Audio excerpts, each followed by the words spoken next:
You guys can please grab a seat. Welcome tonight. We have a great event planned for you on millennials and some really good data. My name is Mario Tapia. I direct Mobile Monday here in Silicon Valley. And I have a couple of slides to show you tonight about what is Mobile Monday. So who's never been to a Mobile Monday event? Yeah, it's really happy guys. So the agenda for tonight is really, I'm going to welcome you guys. We'll have a brief from Telefonica telling them, kind of explaining why they did this survey on millennials. We have an awesome keynote. Leveton was contracted out by Telefonica and the Financial Times to do the survey on millennials. And then we'll have Suse and an awesome lineup of panelists to do some discussion on the data. A little bit about Mobile Monday. We're a 501c6 nonprofit, and everyone's wondering what is the 6 about, and that basically puts us in the ranking of the NFL and some other organizations. In the US, we're in Austin, we're in Dallas, Boston, Denver, Hollywood, New York, Silicon Valley, Washington, and there's quite a few other cities, but these tend to be the major tech hubs that we have in North America. We have an email and social media outreach of over 20,000 entrepreneurs. And also, as you can see, some other events are pretty big, 400 to 600. So this is, get out your binoculars. There's over 140 cities now with Mobile Monday. So tonight, I know Melbourne's meeting tonight, Tel Aviv met tonight. Some major cities all around the world are meeting, just like you, getting together on different topics. So a little bit about what you guys are. And we're about a third business development and sales. We're about a third on the developer side, another third in product marketing. We have a little bit of VC, a little bit of media folks, as well as designers and user experience folks. And then our active membership is actually 11,000 now. So we're growing about a couple hundred a month. Just a little bit about what we do. So we're actually really, really busy, as you can tell. We do monthly events based on a certain topic. Just like we're doing millennials, and it's earlier this month.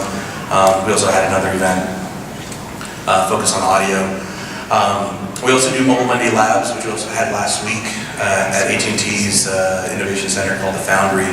And that was just about making your apps faster. So the Mobile Monday Labs are also on kiip.com. You guys can check those out. And basically, they're really technically focused. So if you have a GitHub account, you're welcome to come. If you don't know what a GitHub account is, then maybe you don't belong. We also have CXO dinners. We had a great one last week sponsored by Telefonica, and it's also topic-based, but this is if you're a founder, if you're large company, executive level, and we get everyone together, and we also try to base them on themes. So last week we had one Telefonica on augmented reality and the next generation of mapping technology, indoor maps. Some of our previous sponsors that we've had, and keeps on growing. We also appreciate a lot of the sponsorship because it really makes these events for you free to get together. Also, a little bit about what we're doing at Mobile Monday that's keeping us busy is also an accelerator, and I think a lot of you probably haven't heard about this. It started as an idea last December over coffee and tea with Artie Merritt, one of the other guys who organizes Mobile Monday. And it was like, hey, we should do an accelerator, we think about it, and this was kind of what we got together. So we announced it in early March, took applicants during the month of April, and then kicked it off in May. So basically it's a May, June, July semester. We picked up 5 companies from around the world. 5 are actually local, so Squirrel focuses on it's like a Hulu type of solution. Orbius, which is actually really, really awesome computer vision.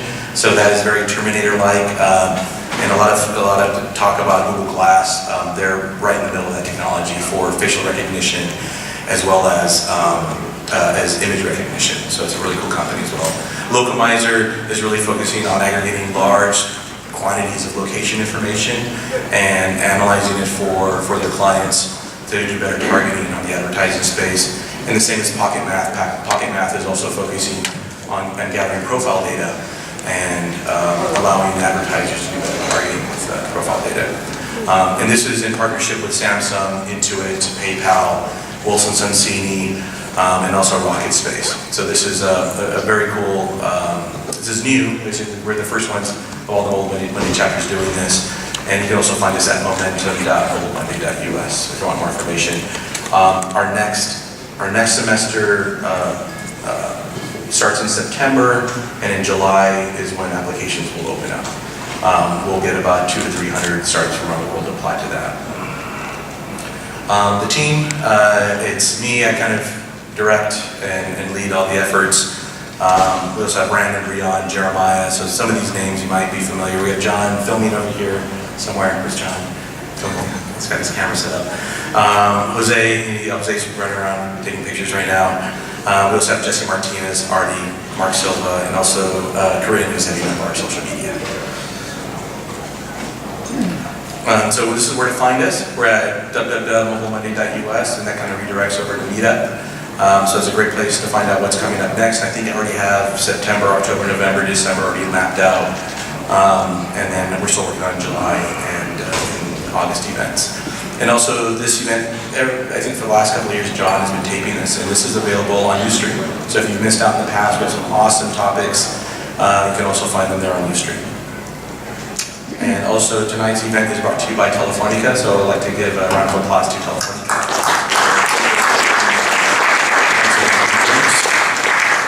And I'd like to introduce to you next is Wayne Thorsen from Telefonica to give you a little brief on the survey and why they did the survey.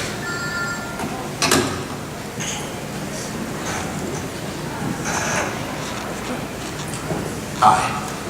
I'm Wayne Thorsen. I'm the Vice President of Global Partnerships for Telefonica. I want to give a big thank you to Mario and Artie and the Mobile Monday team, as well as the Mobile Commerce World. I keep saying Mobile Congress, obviously. The conference for letting us present this research. I think it's pretty compelling stuff, and I hope you enjoy it.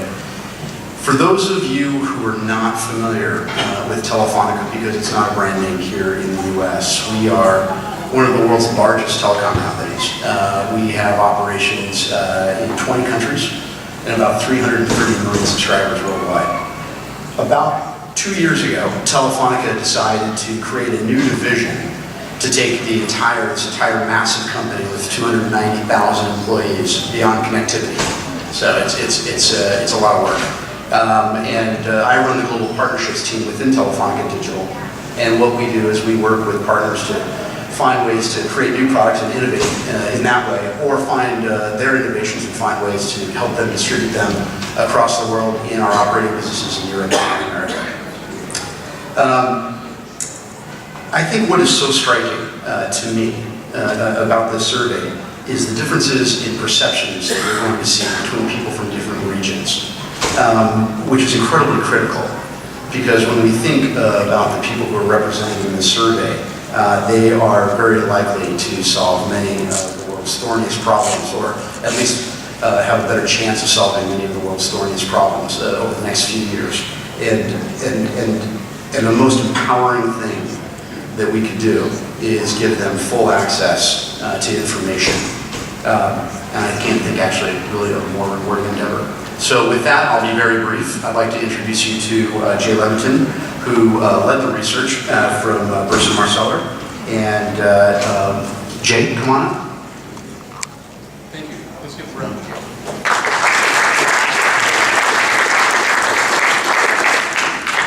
So well, thank you. As Wayne said, we endeavor to truly understand what the global millennials really were thinking and how they approached technology and how they approached really just their whole lives in general. And I think when you look at the survey, I think we didn't consult the Guinness Book, but if you see here, this is truly the largest, most comprehensive global study of adult millennials so far to date. So what does that really look like?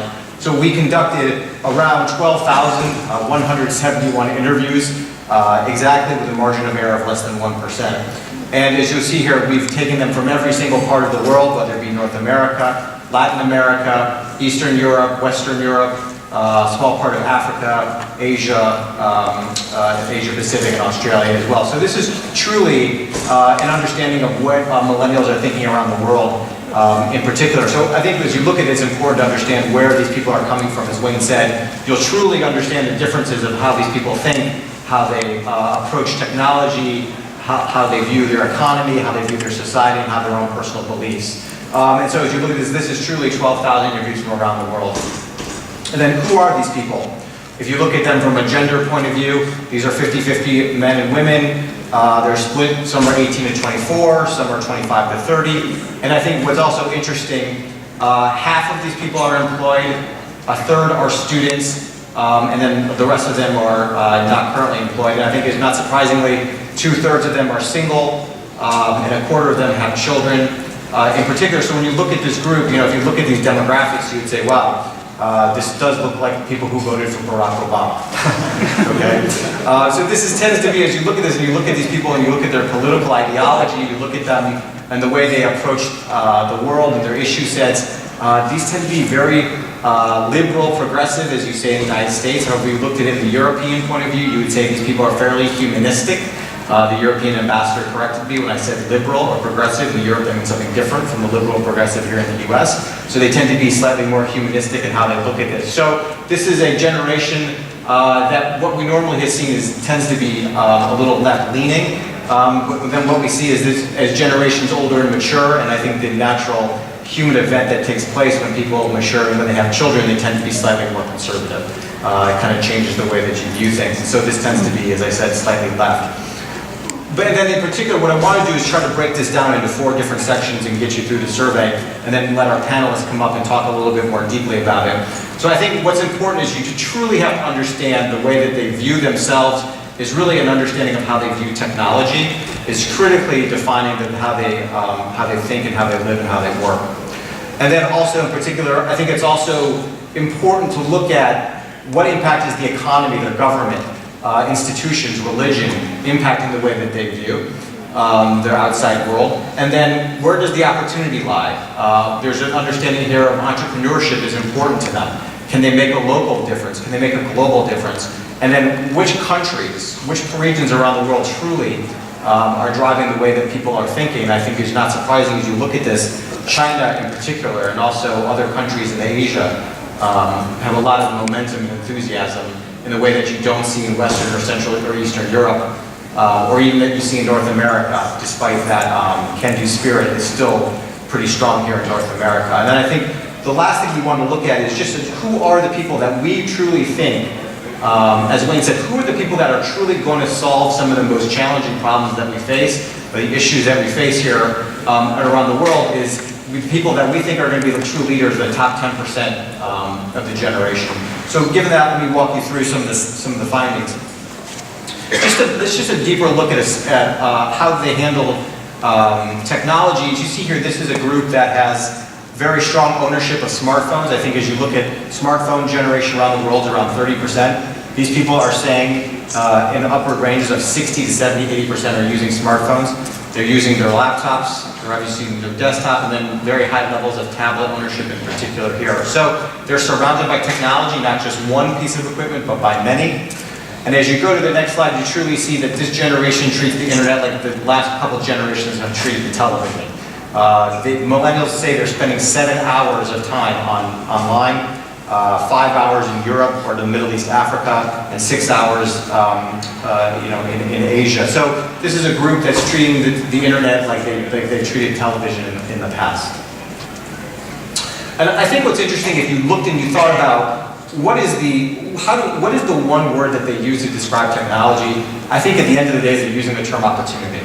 It doesn't necessarily mean that you'll have the best outcomes, that you'll be successful, but the view is that if you're able to master technology, if you're able to use it and inculcate it into your lifestyle, you're going to have the greater opportunity to be successful. And I think what's interesting, we asked people, 87% of people agreed, or the millennials agreed with this idea that technology has made language barriers easier to overcome. 69% thought it created more opportunities for all rather than a few, and 83% thought it would be technology made it easier to get a job. Now, it doesn't necessarily mean they'll get the job. They thought it was easier to obtain the job, which I think is an important differentiator.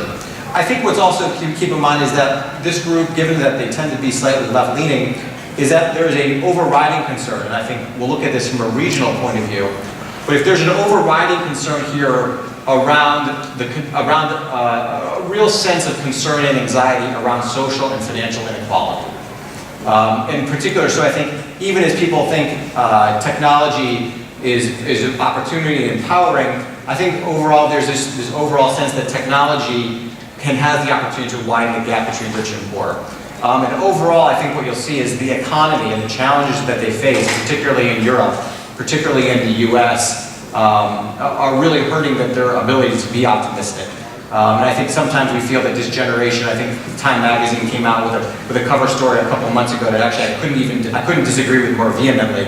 They showed the idea of millennials being lazy or actually feeling entitled. I think what this data actually will show you is that they're actually fairly concerned. They know that they need to use technology to get ahead. But overall, I think the sense of entitlement that most people, that millennials are getting labeled with, actually is a bum rap.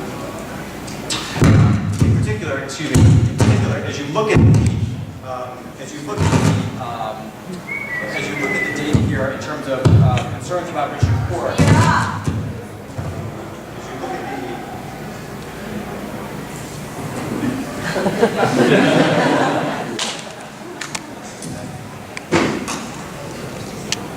Still need a clicker, thank you. Okay, so as you look at the data, I think it's really interesting as you look at the data between the rich and the poor here.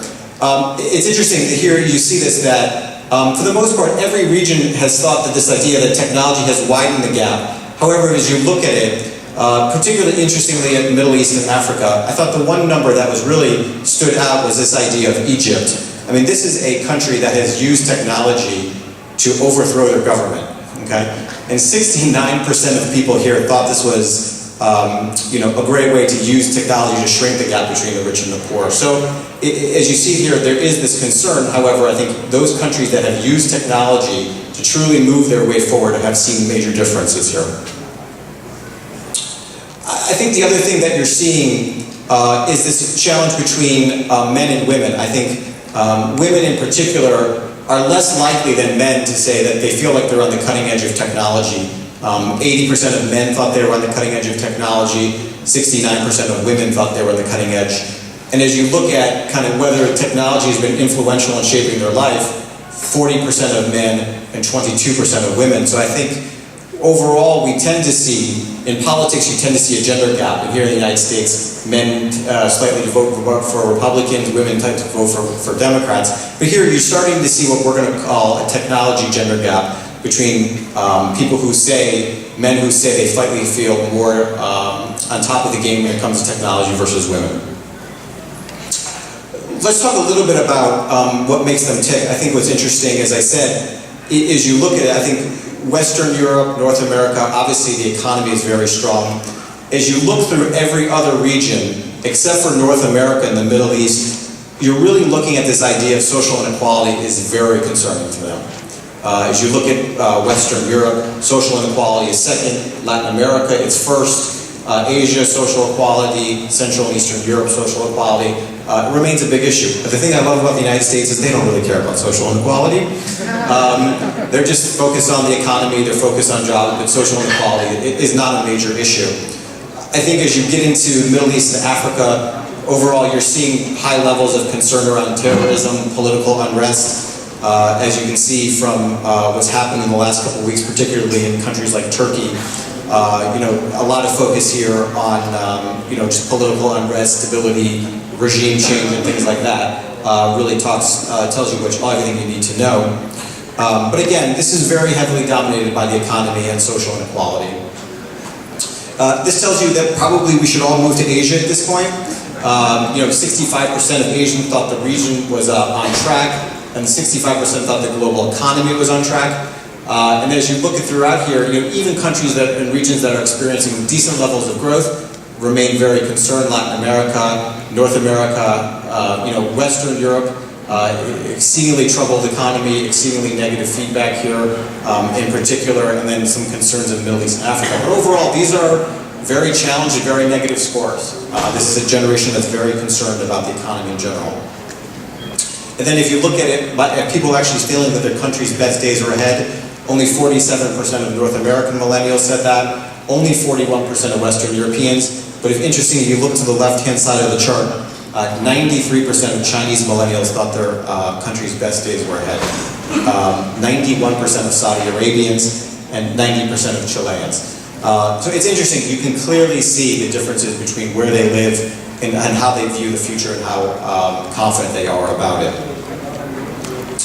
I think what's interesting, I think, you know, sometimes young people have been typecast in the past about worrying about frivolous things. But this is not a generation that's worried about frivolous things. I think, you know, the stereotypes of girls talking about whether they're going to be able to find a boyfriend, or guys talking about sports, or whatever it may be. What you're actually seeing is 2/3 of these people are already concerned about the challenges of moving from school to the workplace. Basically, are they going to be able to find a job? They can do their part, they can get through school, they can study, they'll pass their tests, but that doesn't assure them the ability to get a job. And I think what you have seen, despite in the last couple of years, you know, the massive decline in job creation that's happened in North America and Western Eastern Europe, in particular, has had a real impact on this generation, whether they feel like they can actually get a job.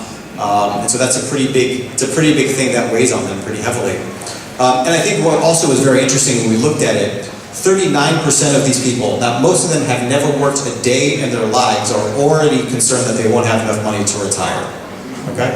They have 60 years to work. Okay? Now most of them are going to live even longer, so maybe they say they have 70 years to work. Okay? 40% of them are already concerned they're not going to have enough money to retire. Okay? It's just amazing. It just tells you how negative many of them truly are. And then I think what's also, as I said here in particular, you know, we asked people, which of the following in terms of, is it a right or is it a privilege? 82% thought it was your ability to choose who you want to marry was a right. 79% thought it was a right to vote. But as you look further down here, 66% thought healthcare was a right. And as we said here, in terms of this idea of being entitled and putting up your feet at your desk at the office, only a bare majority of these people thought it actually was a right to have a job.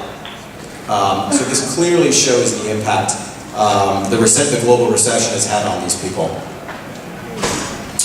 As I said here, you know, as we kind of get toward the end of the presentation, as you look through here, this group, given their humanistic values and how kind of idealistic they still are, you know, said what's the key driver of change? Education, environment, and helping eliminate poverty are the top three things. Now, if you asked a group of C-suite executives, how would you say this? You know, I doubt that they would say this.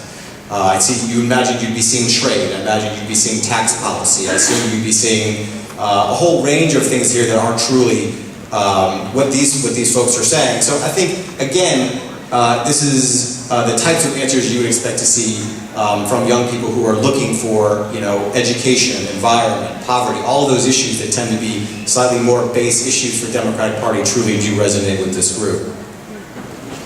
And then also, and kind of just overall, what did people think was the most important study of choice? Technology has surpassed economics, has surpassed foreign language. Everybody always used to say when we were in school, well, maybe you should take Spanish. Maybe you should learn another language. Now they're teaching, well, maybe you should figure out how to use technology.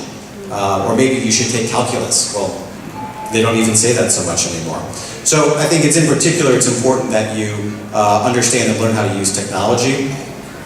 And then as we go through here, kind of what are the opportunities? You know, 68% of this generation thought they had opportunities to be an entrepreneur.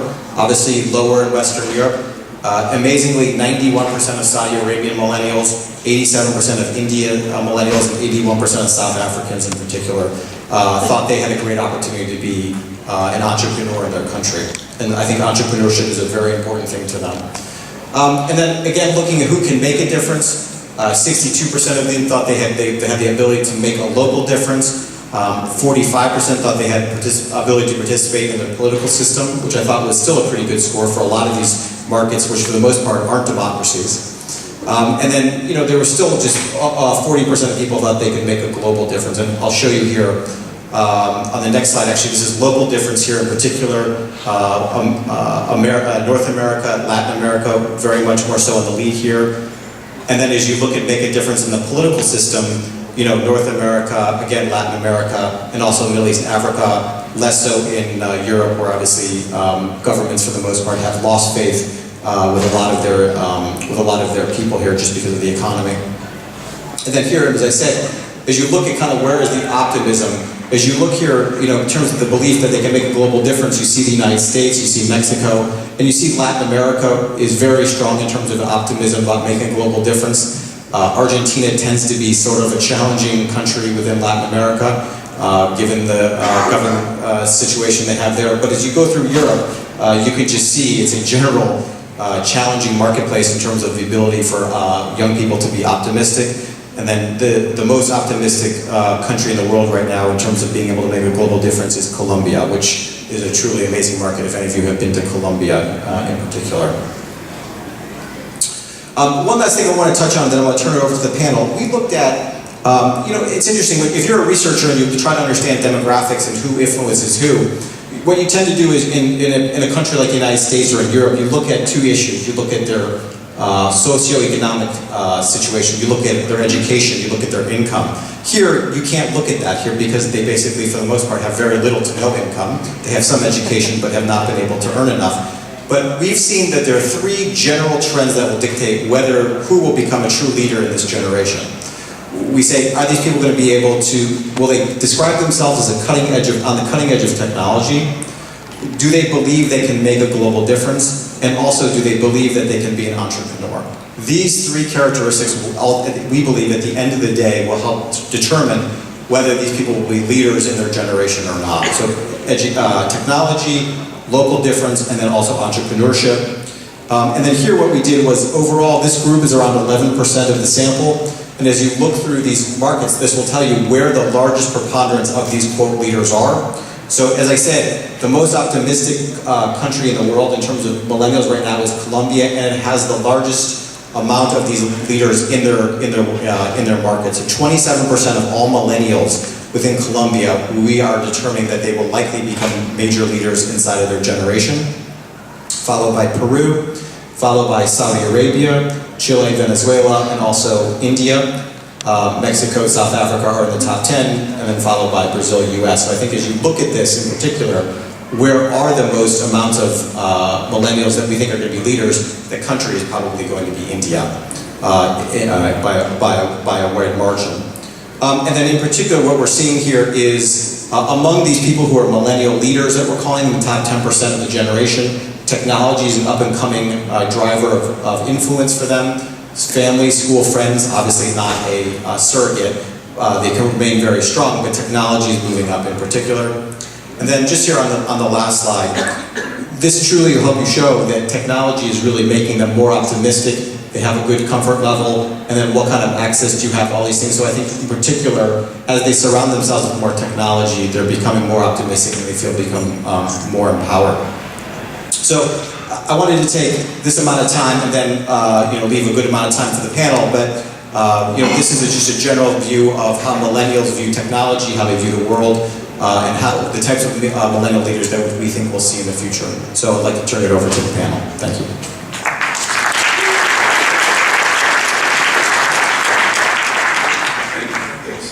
Thanks, Jay. Just wanted to also make a note. Some of you, I don't know, did everyone get a conference pass? If you didn't, if you got a name badge, you can still, we have a free expo code that you can use that is right around the corner for registration. So if you want to come back tomorrow and on Wednesday, you can still get free access to the expo pass that we have out here. And I think maybe some of you had been at the expo earlier tonight. No, I think it was some great data that Jay had to share with you. I'm very surprised about it's glad to see there's good optimism about innovation. And the good thing is that innovation is not just centered here in Silicon Valley, it's actually a global effort that's going on, which is actually pretty cool, really cool about Colombia. So without further ado, guys, I'm going to introduce Suse Barnes, and Suse will be moderating the panel tonight. Suse, are you? Give her a round of applause. Thank you very much. My name is Suse Barnes. I have a small consulting company here in the Bay Area called Susby Internet Strategy, and we do web search and mobile social strategy consulting. So I'm very happy to be here. And how many people are millennials in the audience?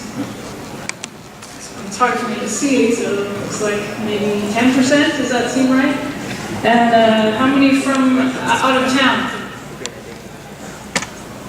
You might say maybe 20%. Where are people from? Europe? South where? South Bay. That's really far away, right? How many people are tweeting at this event today?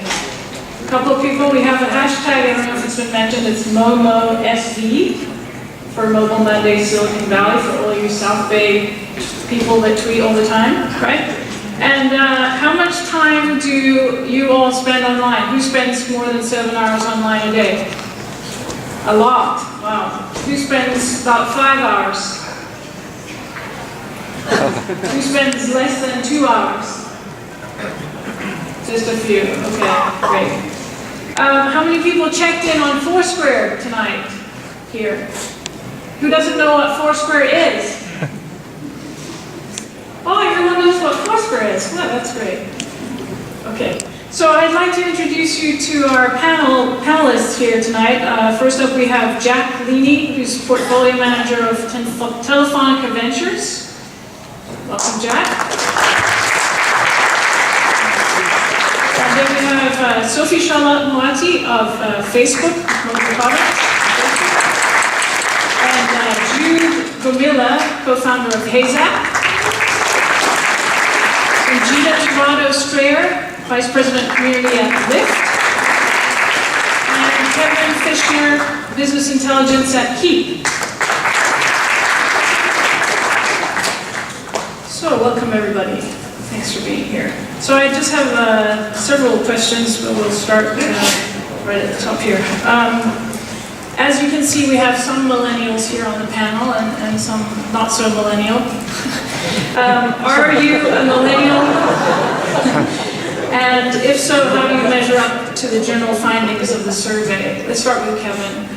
I am a millennial. I would say in comparison to the other responses, a bit embarrassed to say, but I don't have as much as a global focus, kind of in that Silicon Valley bubble. Gina? Yes, I am also a millennial on the upper end. And I think I identify with some of the things that the report sort of summarized, but very interested in sort of leveraging local technology to figure out how we can change society. So yeah. So before it came down to the panel, I checked with Wikipedia on what a millennial was. And Wikipedia tells me that I am the age range. So I'm a millennial. Well, Sue, I think you and I are the only non-millennial on this panel. I am also a millennial. I thought that joke pointed at me. So what percentage of your company are millennials? Let's start with you, Ted. Well, so I work in the venture arm on behalf of Telefonica, but Telefonica broadly, we're, as Wayne mentioned before, just short of about 300,000 total employees. So I would, venture to say we're a pretty broadly dispersed group of employees. Have a big focus on sort of post-collegiate hiring, training program, et cetera, in the different business units, but a pretty even balance just by virtue of being a sort of global multinational. So Facebook doubles size every year, so as of today I'm not quite sure how many millennials we have in the company, but it's definitely a very, very large proportion. So Heyzap is currently 100%. I'm still trying to, do we have a strict upper limit on the age range? Gina? Yeah, so I'm at Lyft, and I would say easily probably 80% of the company is in the millennial demographic. Yeah, and Keep has 45 employees, and about 70-80% millennials. Great. What percentage of your company would you say is mobile driven? Start with you, John. A huge chunk. So we're, primarily a mobile operator, and then the other business that we do some fixed line telephony as well as sort of cable MSO and ISP business. But I mean, by a landslide, we're a global mobile operator. Okay. I'd say all of it, and Facebook is really a mobile-first company, and we have more mobile users than we have web users. Yeah, Heyzap's completely mobile at this point. And we actually went through a progression from web to mobile. So. Yep, Lyft is the same, we're 100% mobile app, so. Same with you, 100%. So 62% of millennials believe that technology has widened the gap between rich and poor. What are your thoughts on this? I'm going to start with Gina. Yeah. I mean, I think, for Lyft, what we've really seen on sort of the mobile side is that we're this sort of bridge between technology and real communities. And so I think we've seen that close a lot of doors, open a lot of doors for people to, really connect outside of the typical format of technology. I think Lyft is really disrupting that. So, Fishner. I think one of the things that Facebook does is actually reduce that gap by democratizing technology. Yeah, it's a really interesting question, especially for us that we have, we operate in over 20 countries that have very different socioeconomic breakdowns, and whether it pertains to, the customer's ability to access credit, how they sort of purchase things, what the sort of local price points are. So there is a dichotomy where you can say, for example, in the UK, we have huge smartphone penetration, very similar to the US, versus in other developing countries that are growing rapidly, sort of the Brazils, Colombia, Perus, Argentinas of the world, where the smartphone penetration is a fraction of that. And it's one of the key things we look at often, how can we change some of the pricing dynamics to bridge that gap, and frankly where we see a huge opportunity. But I think in the developing world, I would have to agree, it has been true, and I think it has to do a lot with how pure access to information is priced. I mean, a lot of these countries, you still have no home access to the internet. The internet cafes are prevalent. The sort of pricing margin is completely distorted. And there is a huge opportunity for what is, going from the sort of 2 billion global people online to the next 5 billion that are projected. How is technology, especially social media, enabling social change? And what are the implications of this for society? Kevin? Yeah, so I think social media allows for information to flow more freely. And then in combination with mobile technology, you just increase the rate at which information can flow, because I think the majority of us have a cell phone or a smartphone on us at all times. So when you can take a Facebook post or a tweet and immediately share it, you're just going to increase the accessibility of information. So as we move into a really global information economy, of course we'll push that. So I think there's a large effect on the empathy that we have for other people. If you can see YouTube videos of drones getting shot down in Turkey, and that's the first thing you wake up to on your Twitter feed, it completely changes everything. So to me, social media does, I suppose, democratize empathy in some sense. I don't think you can put the two things together, and it's extremely important. Eventually we're going to get to the stage where maybe you can deal thirst with someone that can't drink water in Africa. It just needs the sensors and us to be able to tap into that data. So it's very important for everybody, and I think that may increase the perception that the wealth divide is increasing, even whether it is or it isn't. If you can see the data on the other side, it changes the perception. I think one other thing I would add from sort of the service perspective is that, I think social media really is all about transparency and people being able to share their experiences in a way that's very democratic. And so I think with Lyft, we've seen, our ability to really disrupt the transportation marketplace has been so powerful, primarily because of social media. So you have, people sharing these great experiences that they have. Of course I'm biased with Lyft, but also, the other options that are out there are often not not up to par. And so I think social media has just been such a great avenue for people to raise the bar for everybody and to really make it about having an excellent experience in sort of the whole industry. Yeah. Yeah, I think it's a really interesting kind of almost reversal, right? Like a few years ago, I remember a lot of debate around technology as, breaking down borders and really kind of almost eradicating countries and the need for political, movement. And now with social media, we see that technology is actually enabling, like opening the door for I want to say like a new kind of politics that's maybe closer to like true democracy with a lot of grassroots movements. And what I see lacking right now is a political leadership to take on and really drive all the grassroots movements that are happening around the world. The key enabler of that moving forward being internet access around the world, and maybe that's a way to diminish the gap between the rich and the poor. Sure. What surprised you most about this study, and how does that surprise change the way you think about your business? Jude, what's wrong? Jude's thinking. Yes. Well, the Colombian statistic was surprising to me, but I don't know about Colombian culture, but it was very surprising to me. The rest of it was not so much surprising to me.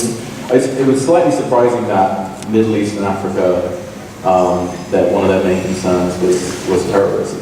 And that word in my head, it really came out. I was thinking, okay, well, isn't that the issue? Isn't that an issue in US politics and Twitter right now, with all things to do with prison and privacy and everything? And I was thinking, is that really the main thing they're thinking about right now? So I was a bit worried about any kind of selection bias in how these questions are asked.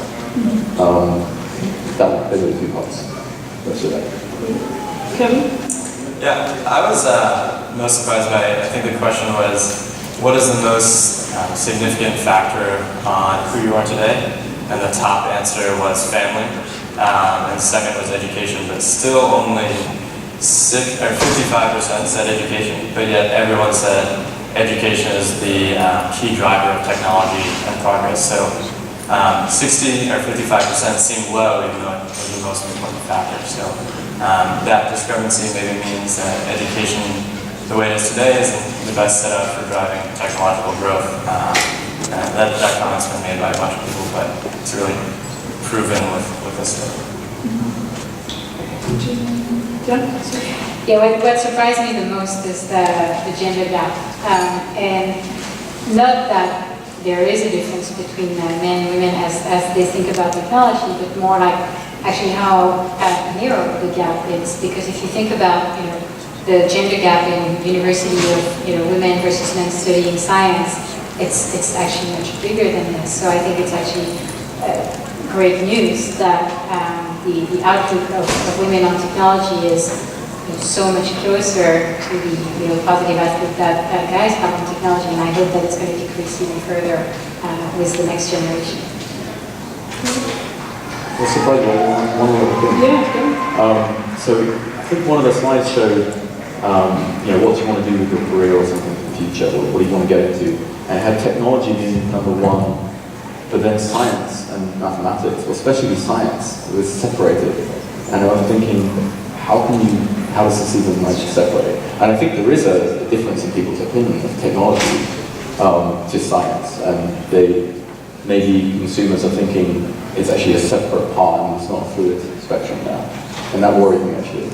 That when they're thinking technology, they're thinking consuming technology rather than creating technology. But we have to dig in a bit more. Do you see this kind of gender gap in your company today? Let's start with Zach. Not at all, and I was actually quite surprised to see that come up in the study too, especially when it's, when you're talking purely millennials who are by nature the earliest adopters. I know and I think, almost to your point, a bit about this study seems a bit more consumption driven versus creation driven. I was very surprised to see any gender gap in kind of consumption of it, especially at this age group. And I think that from my experience, I would say that's pretty well represented in kind of our groups that are more the newer business units, more the sort of digitally driven products and services. I found it to be quite even. So that was surprising to me. So the surprise around the gender gap is really just a fact, right? If you look at universities, you have more than half of the students are women now in universities in the US, and only 10% of computer science students are women. So that means, in terms of like making career decisions around technologies, women still have, a lot of room to improve. And then seeing that, the outlook of millennials on technology is only, I think, about 20%, right? I think that's actually a good thing. At Facebook, we hire a lot of women, obviously. We have a leader in the company, Sheryl Sandberg, who is a huge advocate of women in technology and just published a book called Leeney, that's part of her movement. So we're very big on, bringing more women in technology. Yeah, I really like the call Facebook for setting up a very role model. Even for guys as well, as in I say that word even with quotation marks. So I think there's two things that have happened in Silicon Valley very recently. Sheryl Sandberg and Marissa, right? And this is like, we're at the turning point now where there's still a lot of work to do, and I wasn't surprised to see the gap. Because I know a lot of guys are super arrogant about their technological prowess over everyone, including their female friends. So there's a lot of work I think we still need to do to bridge the gap, and I think if we keep coming back to the question of why are we trying to bridge the gap, not just for equality's sake, but we'll have more creation, we'll have more creative resources if we utilize that. And we'll get better products, and we'll get better experiences, and we'll solve things, and we'll discover things, and we've got to keep asking that question of why we're trying to curate this stuff up in the first place. Yeah, so I think, at a company like Lyft, it's a very different kind of technology company than I think the way that, maybe people thought about it in the survey. And I think, again, we're all about building community and sort of being this bridge into connecting young people. And so I think for the purposes of the kind of work that we're doing in companies like Airbnb or TaskRabbit, where it's about leveraging technology to really put people in the same place and have a real conversation. I don't see it quite as much of a gender gap. And when I first started at Lyft a little over a year ago, certainly our whole dev team is mostly male, and there are certain parts of the company that tend to be more male-centric, and I think that will change over time, maybe a little bit more slowly. But tech companies are made up of many, many different pieces, and it's not just about kind of the back end. So I think as you have companies that are more focused on other pieces of the company, I've definitely seen a change there. Yeah, Keep has a similar makeup where our development team is mostly men, but business development, sales, and marketing are most of it. But that seems to be pretty common.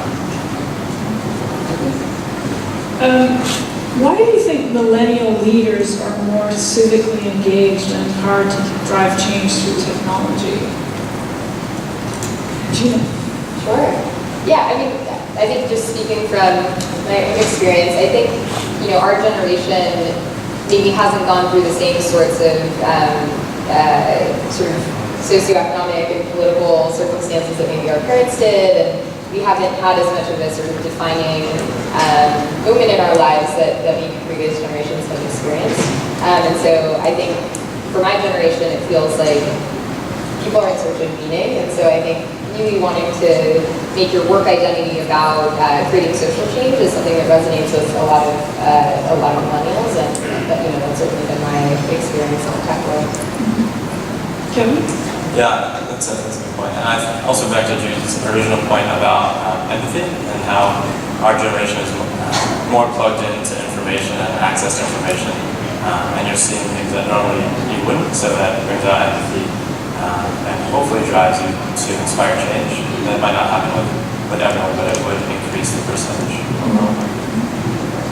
So, I think also one of the positive effects of social networks is that they bring a much more global outlook on, even very young people. So, wherever you grew up, like whether it's like always in the same country or if you move around, you're very likely will have, a Facebook friend or a friend on your social network that's abroad, and that will just really open your eyes to what's happening in other countries and make you want to change things either locally or internationally. Jude? So I would agree with the opening up of data. I think maybe an additional point would be that millennials, or I was going to call them young people, maybe think they have more leverage than they used to have. So you go back 1600s, you're in a village, you're going to go to maybe go and work on a farm. You're not thinking about any helping people. You're thinking about helping your family. If you born today, you see news and you see Facebook updates, tweets, and all the information in front of you, you connect to everybody. So, and then you think, hey, if I post this out, I'm going to be able to get this in front of 1,000 people. Or maybe I could set up an online campaign on courses.com and I could actually change some legislation. So I think the leverage that millennials have today is potentially like 1,000,000x what they had 100 years ago. And it's because you have real-time access and real-time engagement. You know exactly how relevant what you just put out there was, whether it's retweeted or whatever. It's immediately quantifiable. You know how far it went, and you know how relevant it was. So all the opaqueness that used to be dissemination of information has been upside down. Yeah, everybody has a voice now. Yeah, it's quantifiable voice. Right. It's a good point. So charity water, so they have sensors now, and you can see, if you donate, you can see the actual water flowing. You can see the flow rate of the water, and that encourages that feedback loop. That encourages people to get involved. I also think that all these social media technologies really help young leaders develop a lot of courage, because talking in front of a large crowd is not something that they get like immediately, but talking in front of, I think on average, 300 Facebook friends really requires, from a teenager, a lot of courage at first. What are your predictions for trends in society and social change due to the information you know about millennials from the survey?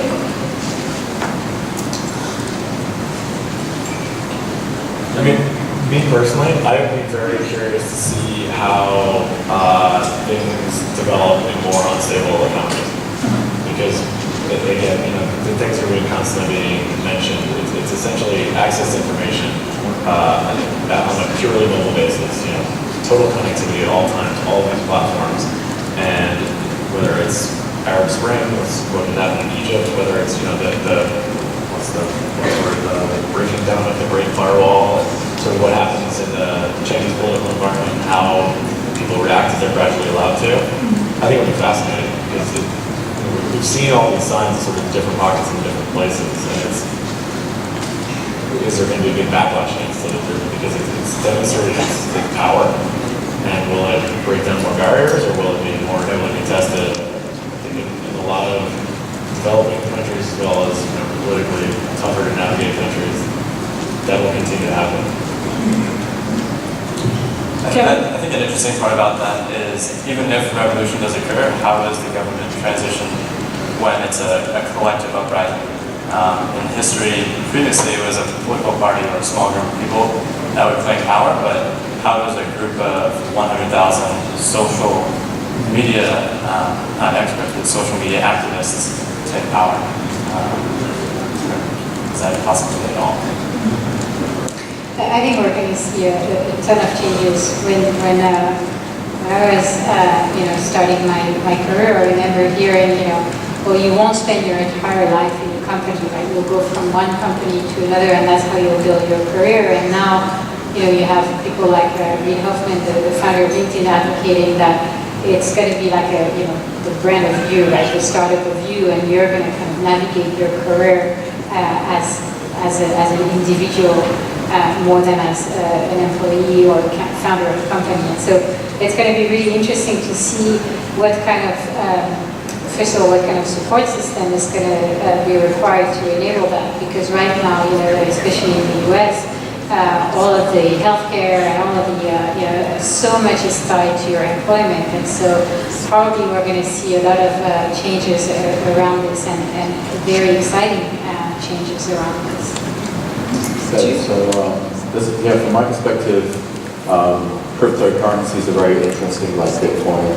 I think we're seeing monopolies that were previously owned by private parties being broken apart, rebuilt up into another company, disruption, democratization, sometimes new monopolies being built.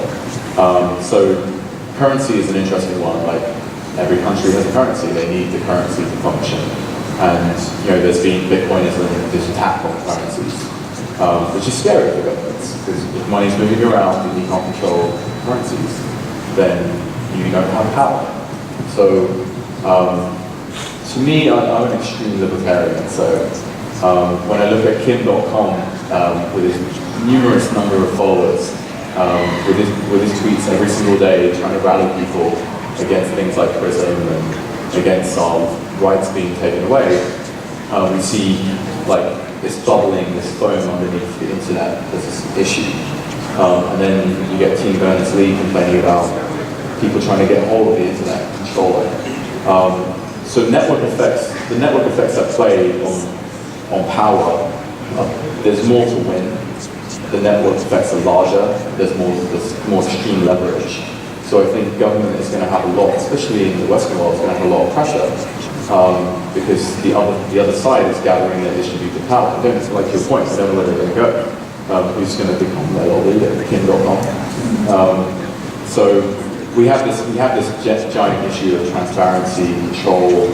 International law doesn't even work anymore. Look at Snowden. Right? Whose law matters anymore? Whose law matters in international water? So yeah, it's everything. I think government is ripe for disruption, but it's got to be done very carefully.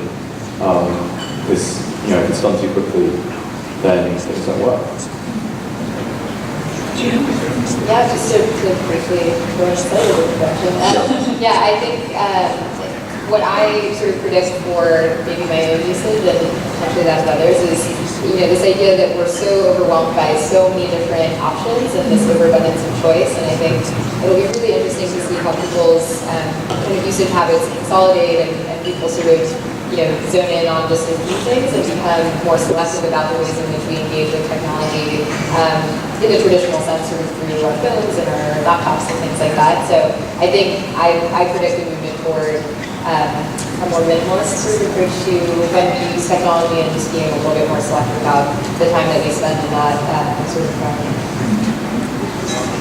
I agree. I think we're also going to see a lot of changes in kind of how we work, like right now, how we live. Like right now, so many people organize their lives around their work, right? They have to be at work from this hour to this day.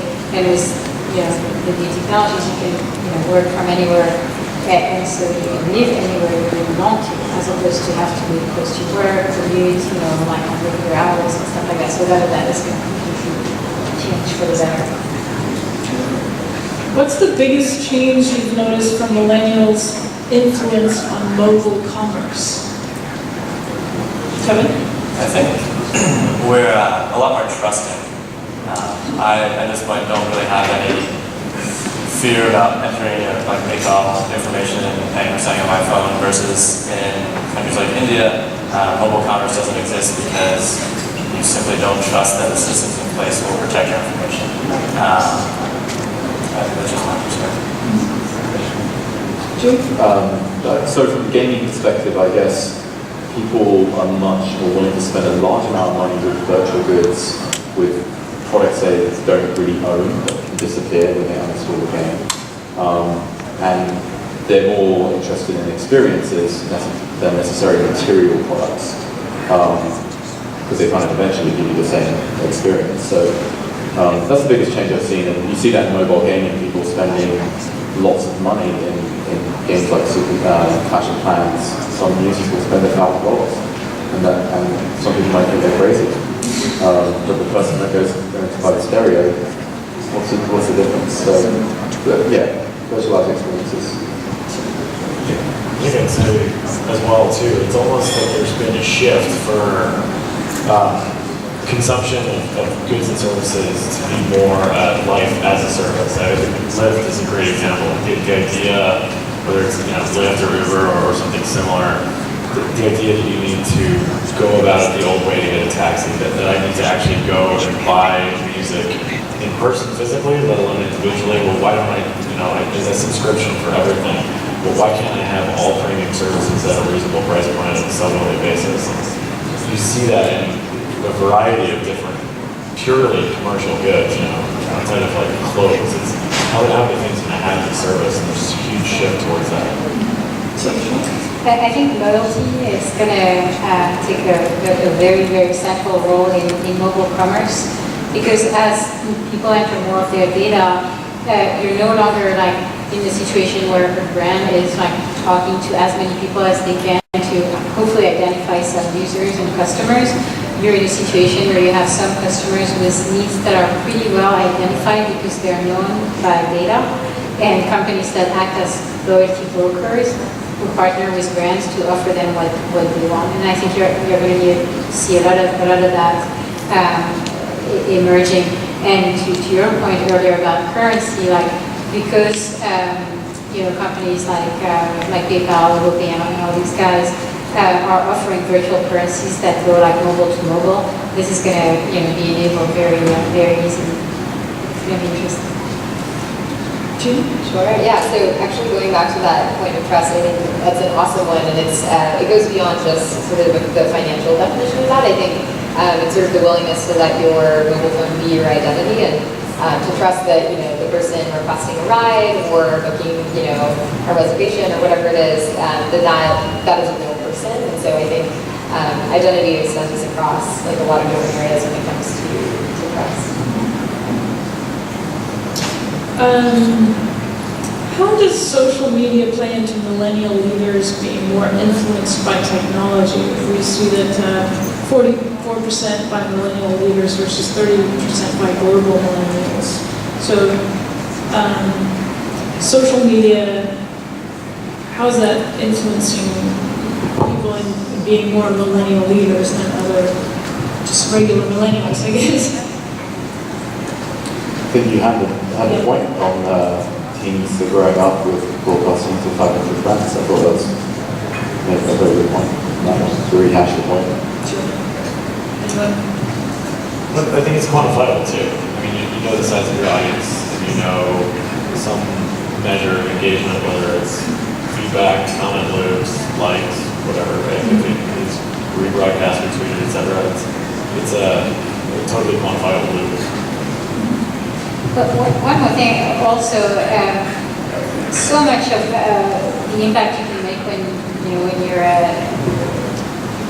younger is based on where you live or where your parents live or where you study.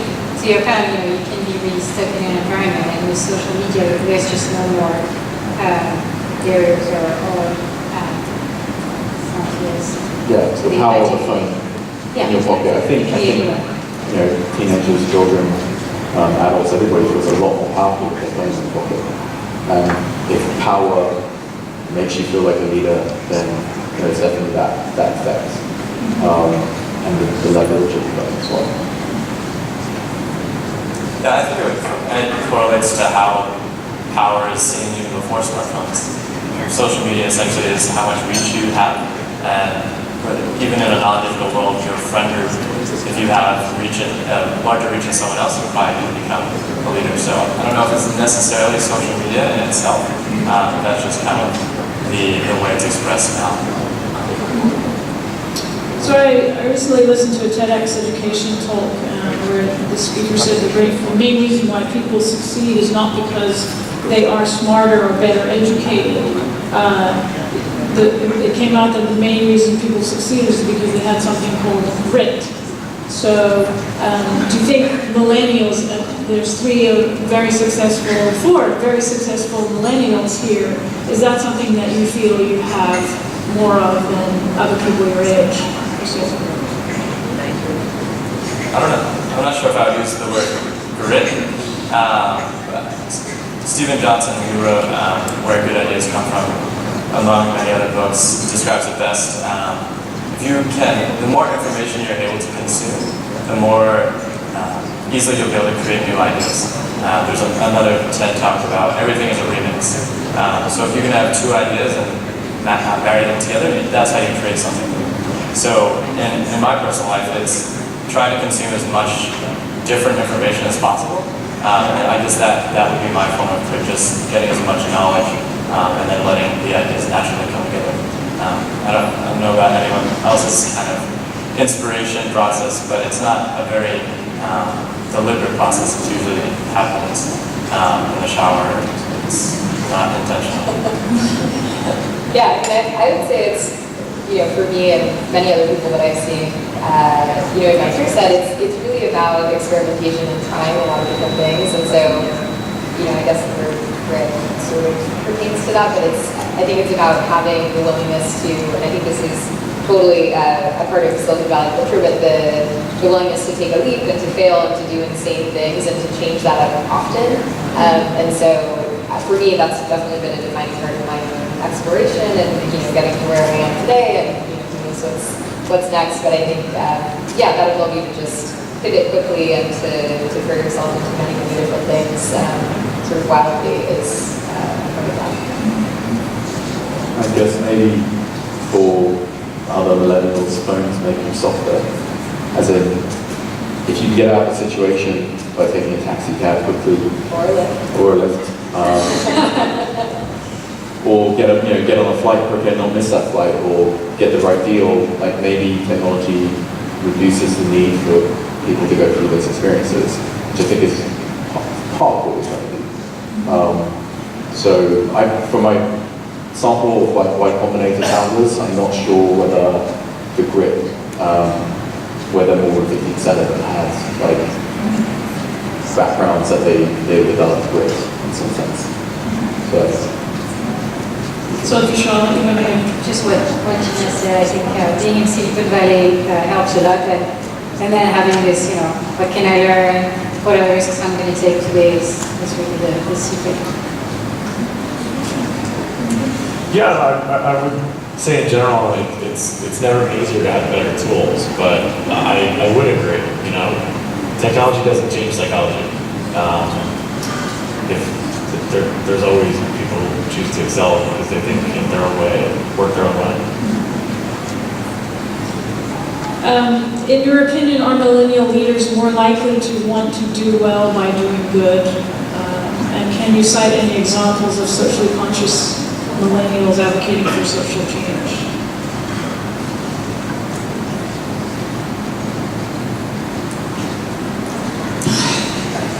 No? Do you think? I mean, there's a white combinator, it's called WotC, right? So WotC, I think it's a marketplace in which you can fund people's operations, like medical operations. It's like a Kickstarter for medical operations. And I thought it was a non-profit company, Y Combinator, funded them, I got the name right. And that was interesting. That's the first YC company that's been funded that's non-profit. And then, but I personally, of my friends group, I think most people, when they go into a family company, are not thinking directly, how do I help people necessarily? They want to change the world, but maybe they, in a neutral way, or hopefully a good way. So it's an interesting one. I think we're going to see more models, like more not-for-profits, or non-profits that get it right, and actually can be funded by communities. And WotC is, WotC and Kickstarter are like two great examples of this. So I'm hoping that more founders will actually do that. Let's see. Was anyone else surprised about the Latin America being so much more optimistic than the rest of the world? Any comments on that? I wasn't, because I think they are definitely, in so many of these geographies, they are, for a lot of the things we mentioned, they are absolutely right. It's to be, the next most influential market out there for, you've got, from a socioeconomic perspective, huge rising middle class statistics, access to things like, healthcare and medication that have been lacking beforehand. It's just a general kind of uplift of so many individual countries in the region that have not had that before. And you combine that with an access to information, a willingness, optimism, it makes perfect sense. And in many of the countries too, they don't have some of the political inhibitants that places like China or others have had in the past. So it makes absolute sense why they should sort of benefit from a massive uplift that will be, what has happened sort of over the last 15 years here is kind of going to hit them in the next 24 months and has been already. But I think you'll see really exciting things out of the area. I would also say, politically, I think millennials in Latin America, that generation has seen such extreme things not that long ago, sort of in recent memory of their parents or, sort of that demographic. And so I think that probably plays into that feeling of hope and inspiration and just sort of belief in a better future. So I think the political dynamic has something to do with that. I think they also will have more access to information versus other developing countries that either don't have the infrastructure or are being censored. So it's kind of a combination where there is change and there's also access to information and the technology to further that.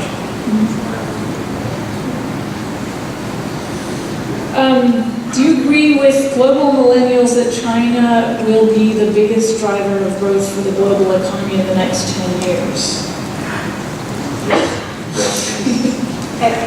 I actually think the jury is out on this. Definitely, if you look at the numbers, huge population, but at the same time, the pyramid of ages, demographic pyramid. The pyramid, right, is starting to shrink dramatically because of the one-child policy, and there's like a huge gender gap, which I think is going to bring a lot of, or could bring a lot of social uproar, like with the gender challenge. And then there's a lot of censorship. It's like a very strong control of the government on business, and that can impact innovation. So I think the jury is out. Anybody else? We have another category of citizens that are not geo-specific, i.e. internet systems. There could be a scenario in which a large group of people on the internet actually start to form their own laws. At that point, is it its own economy? Are they not paying taxes because they're moving money around with Bitcoin? And they run their own communities. So, I mean, the real question is, does that happen in the next 20 years? Probably not. If not, I'll default back to China. Anybody think that India is a contender? Yeah. Definitely. Kevin's debating it. The population side is certainly there, but in terms of education and infrastructure, which we've pretty much agreed drives progression, it's not even close to where China is. Yeah, I would definitely agree. I think from a GDP perspective, China is growing so fast that they don't have a choice except for to loosen the barriers. And you see how they've been operating with sort of their local internet giants, whether it's the Tencent, Baidu's, et cetera, as they're largely similar or competing alternatives to what we have here, as well as folks like Google, who spend a lot of time in a very conflicted relationship in China. There's a gradual chipping away that I think there's an understanding and a realization that that this is happening. There is an internet economy. It is incredibly helpful to your massive GDP expansion, and I see more easing than sort of a future of conflict from the Chinese government. Okay, great. What are your thoughts on next generation, post-millennial? Do we call those Generation Z? I don't know. Where are we going from here?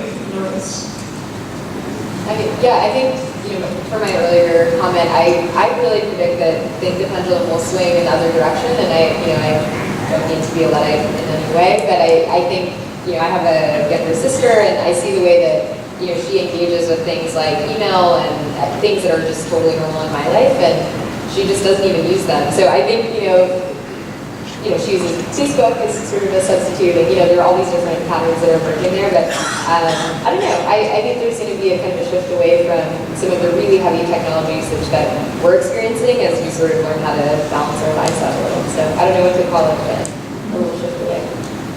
I think there might be actually, I would agree, a radical change in the next generation, because by then probably a lot of the sustainability issues will become so big that people will look for focus on either saving the planet or maybe leaving the planet. I don't know.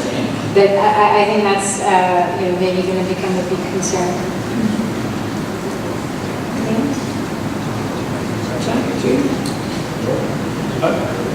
Briefly, I think eyeballs on the internet are really cheap, and there are certain things that everyone just takes for granted as commonplace. That I can have incredibly relevant Google search results, and I am connected to everyone I've met in a professional setting or a personal setting, and to the extent I want them to be. And different flavors of this has existed since I was a kid on Netscape, and then Prodigy and CompuServe and AOL and ICQ and all these things. Really, I think eyeballs on the internet are really cheap and really big, and I wouldn't be surprised to see the themes and the services all existing in some way, shape, or flavor. But I think it's about convenience, simplicity, and achieving the outcome that I've now just assumed to be commonplace. So whether it's consolidation, whether it's people falling off, I think the landscape will definitely continue to change just as it did in the last 10 years. I think that the last point would be privacy will be a bigger concern, and I would not be surprised if our generation ends up getting a little bit burned by the things that we did when we were 18 and 16.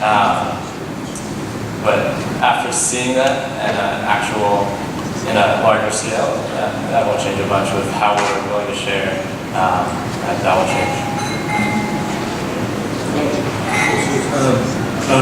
We can probably open up a Q&A. So if you guys have questions, you guys can form a line over here, and you can get directly ask the questions. So does anybody have any questions tonight?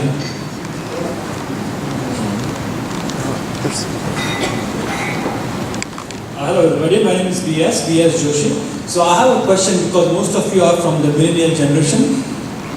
How big is privacy a concern? And again, I don't belong to the millennial generation, so I can say from my personal example and from examples that I see around with my friends. My friends who are also from the X generation, they are very much hesitant to even get on Foursquare and kind of identify themselves as being in one spot. They are hesitant about getting on Highlight and things like that. So my question was, is the millennial generation, they just couldn't care less about those kind of things? Or they are aware of it and still they don't care? That was one question, and I have another question, but I will hear your answer.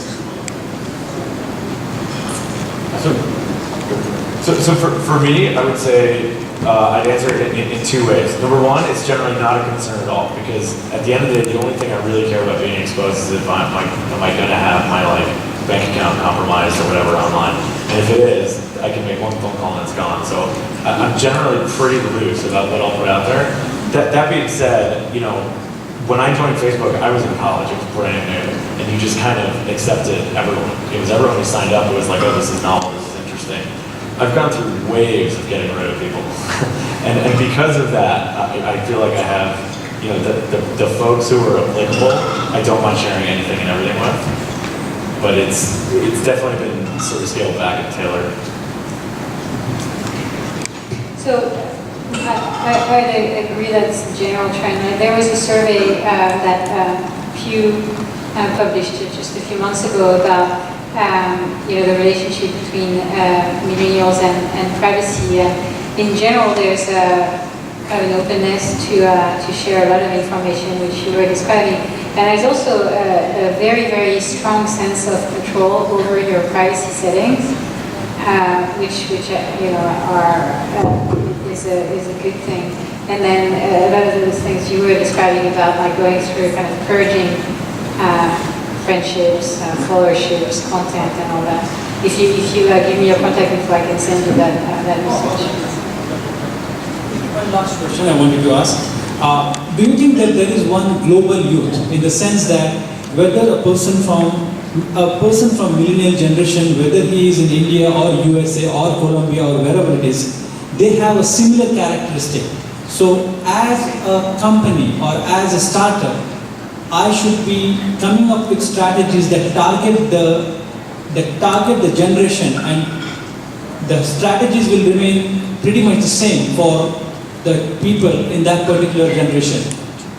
Or to put it the other way around is, do you think there is more commonality between a Generation Y person from India and a Generation Y person from US, rather than a Generation Y person from India and a Generation X person from India? Yeah, I think there is. I mean, as you know, millennials, or as you go through from Gen X to Y to Z to A to B, they get more connected. So they almost grow up together. They grow up with like the same YouTube videos from South Korea. So, and that brings characteristics into your earlier question, and that implies. I think on the product question, it's best to solve the problem, and if the problem's large, everybody's got it in the world. So you don't necessarily need to work back from what does the global youth want. I would just go back to basics and think about what problem should I solve. Yeah, I would also just quickly add to that. I think it goes a step beyond just consuming the same information. It's like about co-creation, and so whether it's commenting on the same piece of content or being inspired by something you've seen in another country and creating another version of that, there's just so much connectedness, I think, between people all across many different countries. Hi. My name is Romani. So, specifically to Jack and perhaps other people can comment. So carriers, until now have tried to control content and control the sort of the deck, as they used to call it in the old days. So going forward, where can they add value? Where can companies like Telefonica add value, given the fact that today the majority of content usage is through the big apps that are happening? How can you guys support and help that environment? Sure, absolutely. So that's actually, that is the genesis and the reason for Telefonica Ventures to really exist. What we do in a nutshell is we have a handful of, there's about 8 core area focuses that are entirely digital products and services, whether we're selling it to sort of enterprise, SMB, or the purely consumer channel. That is, for lack of a better description, a reaction to everything that's happened in the over-the-top landscape. So for us, it's how do we, the idea of ubiquitous connectivity and telephony has just become standard. Why, and from a user's perspective, if I want to send an SMS or whether it's a chat or whatever it is, I don't care if it's a tablet, a desktop, a mobile, or whatever. And if I want to share different pieces of rich media, content, whether it's video, all I care about is it being optimized, perfect, ability across carrier, etc. So for us, how we kind of think about what are going to be the future revenue streams and how do we really maintain relevancy and value to the customer, it's investing in all of those internet-enabled technologies. So I think, what we've done a lot in the past 2 years specifically is we talk a lot about transforming into what we call a digital telco. And it's really whether we're partnering, investing, or building a lot of those essentially over the top and value-added, truly digital services. How can we find a way to, at the end of the day, we have the distribution, we have the customer, we have sort of some of the global reach, and it's our job to come up with the most effective ways to deliver them in a relevant way. So it's, that's job number one, to answer your question. Hey, my name is Jared. I'm actually the co-author of an upcoming book called 2 Billion Under 20, which features anecdotes from some of the world's smartest and most talented people at or under 20. I'm also a millennial, like most of you guys. My question, and I have my own views about it, is do you see the economy becoming more decentralized, like Lyft or some of the co-working spaces that pop up, or do you see the economy becoming more globalized? For my opinion, I think a lot of local market decentralized solutions will win. A lot of them, I won't speak for Lyft, but solutions like Lyft or things like that that are as a service are generally, in my opinion, a bit more frictionless and network effect dependent. So I would say you kind of partner and recraft a lot of the things that are going on locally and make it a much more efficient process, which is my opinion. Yeah, and I would also add to that, I think, one of the things that enables on kind of the local level is that you have so much experimentation and all these different things sort of cropping up that you have this kind of mini ecosystem of competition and ideas become better really quickly. And so I definitely think, with Lyft, we've really benefited from having competition in the space because it requires you to innovate and sort of become better really quickly. So yeah, definitely voting that quickly as well. I think there's going to be different trends. Tom Friedman actually has a really, really interesting theory on that. If you look up his column, he talks about it. If you look at non-routine jobs, these are actually carried by people who have a lot of skills and could probably drive the decision of where they live and where they work. And so it's a kind of a very decentralized approach, but driven by the actual worker. And then if you look at more like routine job, you really have two types of jobs. The ones that need to be carried out locally, like massage therapy or bakery or things like that. And then the ones that could be done anywhere, which is the trend you see, like with offshoring and all of that. So these kind of more routine jobs are a lot more, kind of driven by the need, by the company, by cost efficiency, and so they're driven locally for very different reasons. Something that I've certainly noticed is that the speed of adoption among millennials has accelerated, especially over the last 5 years, and kind of the curse that goes with that, hand in hand, is the speed of abandonment. How do you see your services retaining the business millennials in the face of a churn of services that come hundreds per year, and when I can basically abandon your service in 5 seconds flat? Yeah, I think the position is that you need to own the platform. And we see this on mobile, like everyone downloads new apps every single day. And if you go back to Reid Hoffman's little theory, if you're not one of those 7 apps on the front page, then it's very hard to get market share. It's very hard to get the consumer to really think of you, to retain the consumer. So we are seeing, I think we're seeing a lot more pressure, especially in the consumer space, of platforms taking the large lion's share of the branding, the user experience, and really they're going to control the market. My example would be Google, Apple, and all the other social platforms. So to me, I think it's difficult. You've got to figure out, if you want to build a really big company, how are you going to be one of the core use cases for people. But from a consumer perspective, it's really exciting because now you're going to get 1,000 different ways to interest you, and not just 5 different ways to interest you.